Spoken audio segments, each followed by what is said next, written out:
kaks need kuldmedalit minu jaoks olid väga vahvad, nad on ilusad ja ikka Eesti Vabariik 100 aastat on vana nüüd ja isegi sellel aastal veel ma sain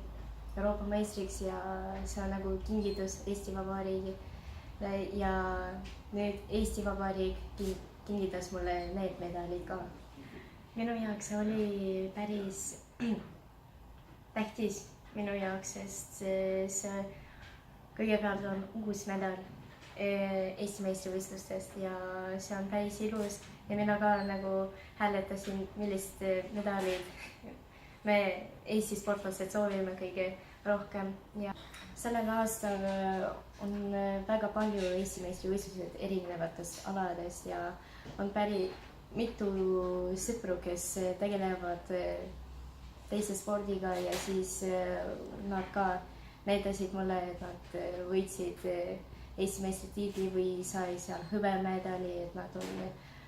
kõik medalid on väga ilusad, kui kuld, kui ka siis hõbe ja pronks, et päris vahva.